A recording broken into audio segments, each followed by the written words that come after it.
Olunaku lw'eggulo yali akulira kampuni ya Uganda Airlines Cornwell Muleya yakwatiddwa ku biragiro bya kaliisoliiso wa gavumenti lwa kujeema kulabikako eri ofiisi eno okuwa obujulizi ku kubulankana kw'ensimbi mu kampuni eno. Ono olwaleero aleeteddwa mu kkooti ya Buganda Road ku saa 8 ez'emisana. Omulamuzi Asuman Muhumuza olutuuse n'amusomera emisango gy'okujeemera okweyanjula eri kaliisoliiso wa gavumenti nga 23 May ku kunoonyereza okugenda mu maaso ku kubulankana kw'ensimbi mu Uganda Airlines n'emivuyo emirala. That order was requiring your attendance to give evidence and produce documents to the Inspectorate of Government regarding mismanagement of public funds. Muleya ebimuvunaanwa byegaanye.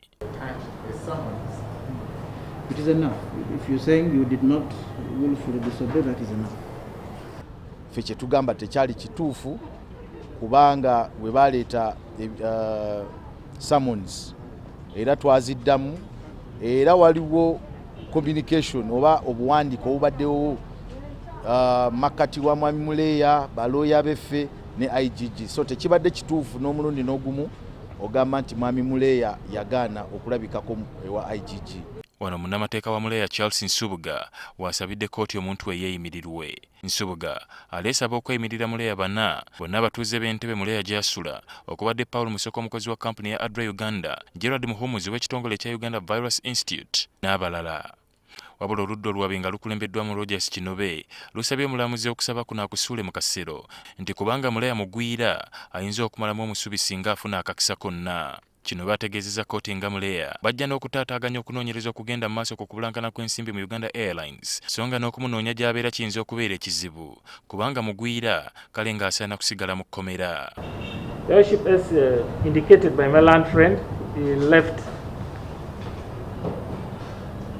the known workplace, that is the national Uganda Airlines.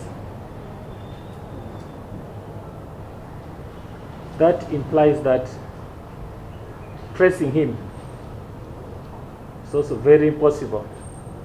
Wabula omulamuzi Muhumuza akkiriziganyiza ne munnamateeka wa Muleya nti abamweyimiriddwa baleeteddwa bamuzinzi bw'atyo n'amukkiriza okweyimirirwa awoze ng'ava bweru.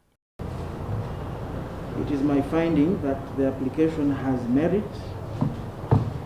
The sureties presented are substantial and the application is granted on the following grounds. A cash bail of 1,500,000. The sureties will execute a non-cash bond of 50 million each, and the applicant will deposit in this court his old and new passports. Twebaza kkooti okubeera nti ewulidde okusaba kwaffe n'ekukkiriza ku bukwakuliza obutabadde ffe gye tulaba tebubadde bubi nnyo, era twebaza nnyo kkooti. Kinajjukirwa nti Muleya naye yawabira kampuni ya Uganda Airlines nga wakanya eky'okumugoba ku mulimu era ng'ayagala okuliira obuwumbi 3. Ali Mivule, NTV, Akawungeezi.